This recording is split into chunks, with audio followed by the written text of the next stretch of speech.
만약 이 과정이 제대로 되지 않는다면 상당히 긴 시간 동안 큰 고통을 느낄 가능성이 있습니다.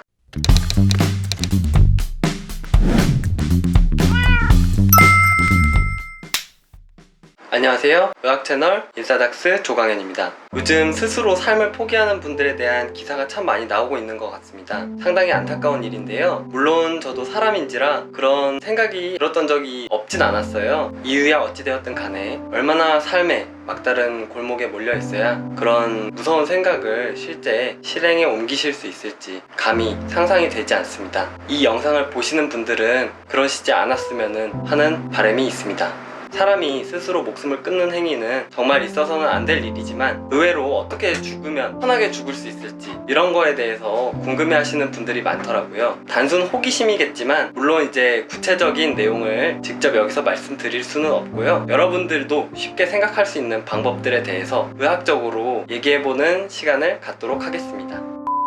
첫 번째로 많은 분들이 생각할 만한 방법인데요. 응급실에도 굉장히 이런 환자분들이 많이 오세요. 번개탄 같은 거를 태워가지고 일산화탄소 중독으로 목숨을 끊으려는 시도를 하시는 분들이 계신데 의학적으로는 굉장히 위험한 방법이라고 생각이 됩니다. 만약 실패할 경우 평생 신경학적 후유증 같은 게 남을 수가 있습니다. 또한 일산화탄소 중독의 특징인데 노출 후에 수주 후에 발생하는 지연성 뇌증으로 언어장애나 신경학적 후유증이 발생할 수가 있기 때문에 굉장히 위험한 방법이라고 생각이 됩니다. 잘못하면 평생 식물인간으로 살아야 될 위험성을 안고 있는 만큼 웬만하면 시도하지 않으시는 게 맞을 것 같아요. 더군다나 의식을 잃은 상태에서 번개탄 같은 것에 지속적으로 팔이나 다리에 굉장히 큰 화상을 입게 되는 경우에는 다리나 팔을 절단해야 되는 경우도 있습니다. 지금 제가 진료하고 있는 환자분 중에도 그런 분이 계신데요. 다리에 화상이 너무 심해서 환자분도 굉장히 고통스러워하시고 치료하는 저희도 크게 이제 효과 있는 치료가 없다 보니까 참 안타까운 경우가 많습니다. 특히 환자분들이 젊은 경우에는 그런 안타까움이 더 큰 것 같습니다. 절대 번개탄 등으로 자살 시도를 하시지 말길 바랍니다.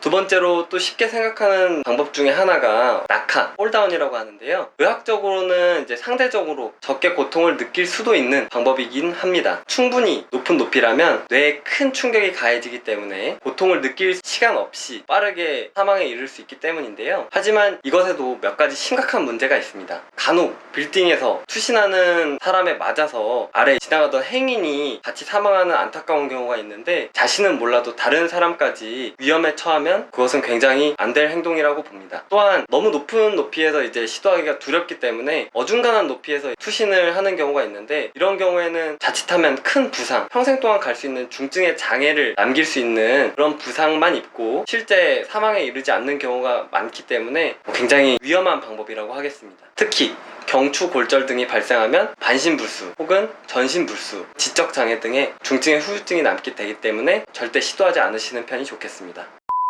세 번째로 약물 과다 복용 등의 약물을 통한 시도인데요. 주사제가 아닌 경우에는 성공률도 낮을 뿐더러 오히려 그 약의 복용을 통해서 자신에게 심각한 고통만 안겨줄 가능성이 높습니다. 주사제 같은 경우에는 일단 입수하기가 상당히 어렵지요. 근이환제 등은 실질적으로 호흡 부전을 통해서 이제 사망하게 되는데 짧은 시간이지만 굉장히 지옥 같은 고통을 느낄 수가 있기 때문에 절대 시도해서는 안 되는 방법이겠습니다. 이외에도 미국의 일부 주 같은 경우에는 약물을 통해서 사형을 집행하는 주들이 많이 있는데요. 연구에 따르면 약 절반가량이 실제 마취의 효과를 보지 못하고 각성 상태에서 사망에 이른다는 보고가 있습니다. 또한 드물지만 약물의 내성을 가지고 있는 경우에는 정말 심각한 고통을 느낄 수가 있기 때문에 약물에 의한 시도는 정말 위험할 수도 있을 것 같습니다.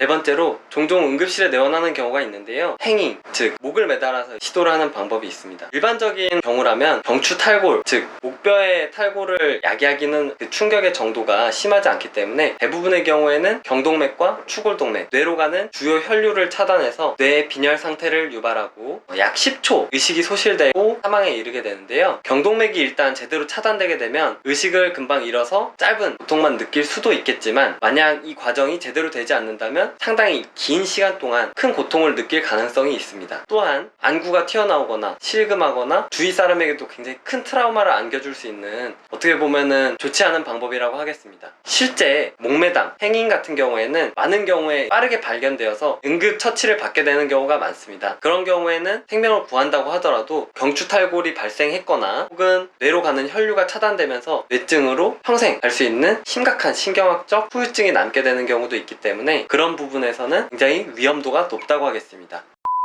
이외에도 사실 자해라든지 여러 가지 스스로 목숨을 끊는 행위를 시도할 수 있는 방법들이 있는데요. 그런 것에 시도를 했을 때 그 결과에 대해서 본인뿐만이 아니고 주변 분들에게도 큰 트라우마를 안겨줄 수 있습니다. 물론 사람이 스스로 목숨을 끊는 시도를 할 때는 그에 합당한 이유가 있을 것이라고 생각합니다. 하지만 마음을 열고 주변 사람과 대화하면서 자신의 삶을 돌아보는 게 어떨지, 제가 지금까지 말씀드렸던 경우들은 실제 제가 응급실에서 혹은 병동에서 직접 봤던 경우를 말씀드리는 건데요. 화상 환자분들 같은 경우에는 저희 성형외과에서 많이 진료를 보기 때문에 어떻게 보면은 삶을 더 힘들게 만든 어떤 원인이 되기도 하는데요. 경추골절이나 척추골절로 평생 동안 사지마비 혹은 반신불수 이런 괴로움을 겪으시는 분들도 계시고, 자살 시도로 인해서 뇌에 심각한 손상이 와서 지적장애라든지 언어장애라든지 여러가지 심각한 후유증을 앓고 계시는 분들이 많습니다. 굉장히 안타까운 경우인데요. 더 안타까운 것은 그분들이 나중에는 그 시도를 후회하시는 경우가 많다는 것입니다. 이 영상을 보시는 분들은 자신의 삶이 정말 너무 괴롭고 힘들지라도 주변에 자신을 사랑해주시는 분들이 많다는 것을 다시 한번 생각하시고 마음을 열고 주변 분들과 대화로 그 삶의 괴로움을 한 번쯤 해소해 보시기를 간곡히 청하는 바입니다. 오늘 조금 무거운 주제로 말씀을 드렸는데요. 지금까지 영상 시청해주셔서 감사합니다. 인싸닥스 조강현이었습니다.